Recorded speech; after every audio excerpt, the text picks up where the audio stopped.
Hello everyone. Last video में हमने propofol पढ़ा था एक पेज में, और इस वीडियो में हम थायोपेंटोन पढ़ेंगे।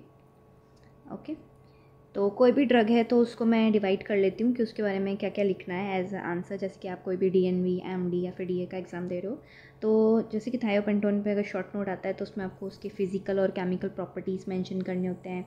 ठीक है, उसका प्रोटीन बाइंडिंग पता होना चाहिए, डोज तो ऑब्वियसली पता होना चाहिए, सिस्टम्स पे क्या क्या इफ़ेक्ट है वो, और कौन कौन सी कंडीशंस में कॉन्ट्रा इंडिकेटेड है, कौन कौन सी कंडीशंस में प्रिफर्ड है, और अगर उसके बारे में कुछ और इम्पॉर्टेंट अलग से कैरेक्टरिस्टिक है तो वो बताना है, और मैकेनिज्म ऑफ एक्शन ऑब्वियसली बताना है। तो ये एक ड्रग का एक चार्ट हो गया जो कि आप लास्ट टाइम में रिवाइज करके जा सकते हो।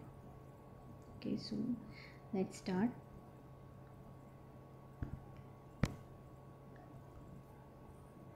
तो सबसे पहले ड्रग के हम फिज़िकल प्रॉपर्टीज़ देख लेते हैं। तो इसमें क्या है, थायोपेंटोन का जो वायल होता है वो अराउंड 500 mg का होता है। ओके, तो आपने उसको देखा होगा तो उसमें क्या होता है, एनहाइड्रस येलो कलर का पाउडर होता है, अमॉर्फस क्रिस्टल्स होते हैं उसके। तो ये वर्ड बहुत पूछते हैं एक तो एग्जामिनर।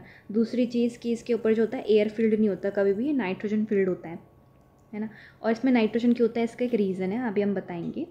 दूसरा है जो थायोपेंटोन का कॉन्सेप्ट, थायो मतलब कि सल्फ़र, और थायोपेंटोन हमें पता है बारबिचुरेट कैटेगरी में आता है। ठीक है, इसका जो कॉन्स्टिट्यूएंट है वो है सोडियम कार्बोनेट और सोडियम सॉल्ट से बना होता है।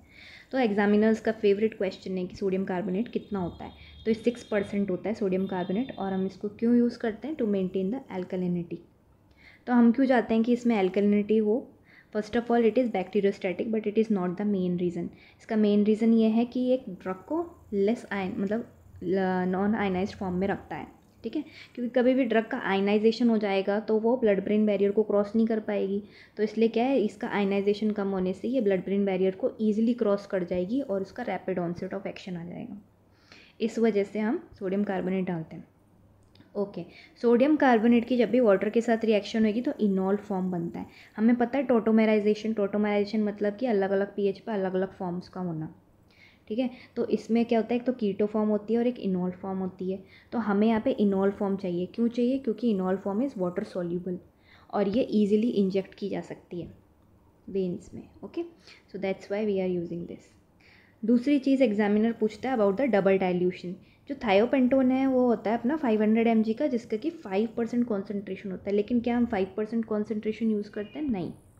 हम कितनी यूज़ करते हैं, 2.5%। हमें 2.5% क्यों यूज़ करनी है, क्योंकि यही इसका क्लिनिकल कॉन्सेंट्रेशन। अगर आप 5% पे यूज़ करते हो तो ये थ्रोम्बोफ्लेबाइटिस कॉज कर सकता है पेशेंट्स में। ठीक है, तो हम नहीं चाहते कि उनको थ्रोम्बोफ्लेबाइटिस हो, इसलिए इसको 5% से हम डबल डाइल्यूट करके 2.5% पे यूज़ करते हैं। ओके, तो ये कुछ क्वेश्चंस है जो फिजिकल प्रॉपर्टीज़ के बारे में एग्जामिनर पूछता है। दूसरा इसका पीएच पूछ सकते हैं। इसका पीएच होता है 10.8, which you have to remember. Next thing, हमें कोई भी ड्रग का डोज तो याद करना ही होता है कि उसका इंडक्शन कितना है और मेंटेनेंस कितना है। तो थायोपेंटोन का इंडक्शन डोज होता है 3 to 4 mg पर kg और मेंटेनेंस है 50 to 100 mg every 10 to 12 minutes. Okay, next thing हम इसका देखते हैं मैकेनिज्म ऑफ एक्शन क्या होता है। तो इसका मैकेनिज्म ऑफ एक्शन होता है कि लो डोजेस पे तो एज अ गाबा फैसिलिटेटरी एक्ट करेगा, और हायर डोजेस पे एज अ गाबा माइमेटिक एक्ट करेगा। गाबा माइमेटिक मतलब कि एज बिल्कुल एगोनिस्ट की तरह एक्ट करेगा, डायरेक्टली जाके क्लोराइड चैनल्स को एक्टिवेट कर देगा विदाउट इवन बाइंडिंग टू गाबा। और लो डोजेस पे ये गाबा और बीटा सब यूनिट, गाबा की जो बीटा सब यूनिट होती है ना, उस पर एक्ट करता है। तो एक ये पूछते हैं मैकेनिज्म एक्शन से रिलेटेड। ओके, नेक्स्ट थिंग हम इसके सिस्टमिक इफेक्ट्स देख लेते हैं कि इसके अलग अलग सिस्टम पे क्या क्या इफेक्ट आता है। तो सबसे पहले स्टार्ट करते हैं सीएनएस से। ठीक है, सीएनएस जो होता है उसका बिल्कुल प्रोपोफॉल जैसा इफेक्ट है सीएनएस के ऊपर, यानी कि सब कुछ रिड्यूस करेगा। एक तो सेरिब्रल ब्लड फ्लो रिड्यूस करेगा, आईसीपी रिड्यूस करेगा, और सीएमआरओ2 भी कम करेगा। ठीक है, cerebral metabolic rate of oxygen demand भी कम करेगा, और इंट्राक्रेनियल प्रेशर को भी कम करेगा। बट इसका ऑटो रेगुलेशन इंटैक्ट रहता है, और ये हमें याद रखना है, ये इसके बारे में इंपॉर्टेंट थिंग। नेक्स्ट थिंग, इसका रेस्पिरेटरी सिस्टम पे क्या इफेक्ट है, तो ब्रोंकोस्पाज्म कॉज करता है। ठीक है, अनलाइक प्रोपोफॉल जहाँ पर कि वो ब्रोंकोडाइलेटर होता है, थायोपेंटोन ब्रोंकोस्पाज्म कॉज करता है। दैट्स वाई ये कुछ कंडीशंस अभी हम देखेंगे कि उन कंडीशंस में कॉन्ट्राइंडिकेटेड होता है। तो ये एज अ रेस्पिरेटरी डिप्रेसेंट होता है। ठीक है, सॉरी, रेस्पिरेटरी डिप्रेसेंट होता है और मिनट वेंटिलेशन को रिड्यूस करेगा आफ्टर 1 to 1.5 मिनट्स। और इसमें डबल एपनिया देखने को मिलता है। इसका जो फर्स्ट एपनिया है वो 10 सेकेंड्स बाद आ जाता है after induction. Next important thing इसका हिपैटिक मेटाबॉलिज्म होता है। Again compared with the propofol जिसका कि एक्स्ट्रा हिपैटिक मेटाबॉलिज्म होता है, थायोपेंटोन का सिर्फ हिपैटिक मेटाबॉलिज्म होता है। नेक्स्ट थिंग क्लियरेंस, जो कि आपको मगअप करना है, 10 ml per kg पर मिनट होता है इसका, जो कि एग्जामिन पूछ सकते हैं।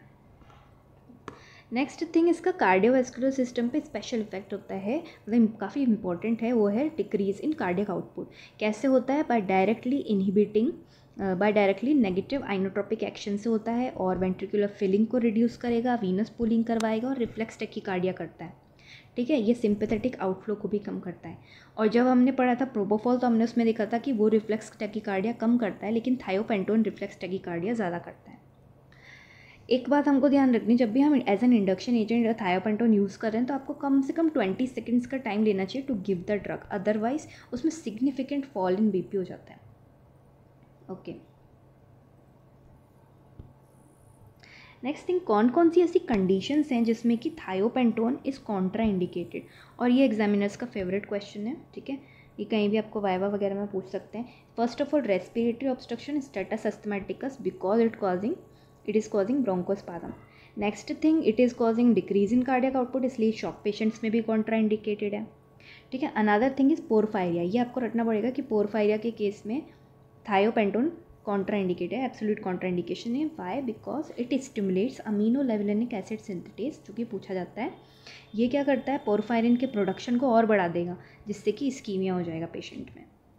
Another contraindication, important contraindication is adrenocortical failure.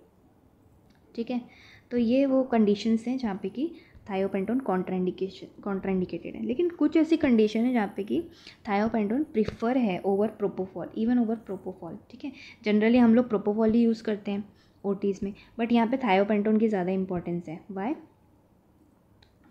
एक second,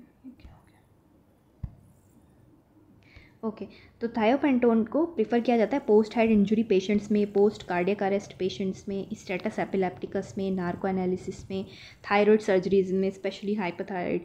Y? Because it helps in T4 to T3 peripheral conversion of thyroxine. Okay, next thiopentone के बारे में ये एक इंपॉर्टेंट है, उसकी काइनेटिक्स। ठीक है, तो पहले क्या होता है, इनिशियली तो thiopentone first order kinetics follow करता है। जब भी हम इन्फ्यूजन स्टार्ट करते हैं तो इनिशियली क्या होता है, उसका फर्स्ट ऑर्डर फॉलो होता है। लेटर ऑन लिवर एंजाइम से सैचुरेट होने की वजह से वो जीरो ऑर्डर फॉलो करने लग जाता है। ओके, जीरो ऑर्डर फॉलो करना स्टार्ट कर देते हैं। फर्स्ट ऑर्डर में क्या होता है, एग्जैक्ट प्रपोर्शन बाहर मेटाबोलाइज हो रहा होता है। जैसे कि 1000 में से अगर आपका 30% ड्रग मेटाबोलाइज हो रहा है 1 आवर में तो 700 हुए, फिर से 30% हुआ तो 450 हुए। ठीक है, 1 आवर में। लेकिन लेटर ऑन अगर वो जीरो ऑर्डर काइनेटिक्स फॉलो कर रहा है तो वो 1000 से 1 आवर में 900 तक ही जा पाएगा, 900 से 800 ही, तो ज़्यादा ड्रग बॉडी में रह जाएगी। ओके, नेक्स्ट एक इस पर भी शॉर्ट नोट आता है या फिर एग्जाम में पूछते हैं कि accidental injection of thiopentone in artery, और फिर उसको आपको कैसे मैनेज करना है। ओके, तो एक्सीडेंटल इंजेक्शन कई बार अब तो रेयर है, बट समटाइम्स अगर थायोपेंटोन को अगर आप आर्टरी में इंजेक्ट कर देते हो तो क्या होता है, जो pH है हमारे ड्रग की वो कितनी है, वो है 10.5। ओके, तो हमारे ड्रग का pH है 10.5, आर्टरी का pH है 7.4। तो क्या होता है, एसिड और बेस मिलके सॉल्ट बनाते हैं, तो it will precipitate thiopentone crystals. ठीक है, और ये जो क्रिस्टल्स हैं ये क्या है, फाइन कैपिलरीज और छोटी छोटी आर्टरीज़ को जाकर ब्लॉक कर देंगे और इस्कीमिया कॉज करेंगे।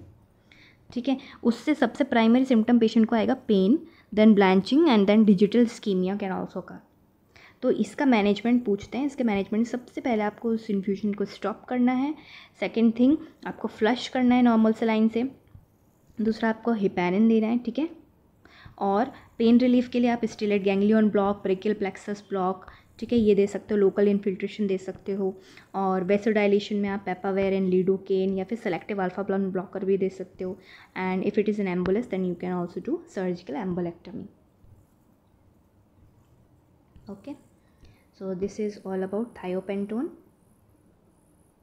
आपके एक ही चार्ट में ये पूरी ड्रग रिवाइज हो जाएगी।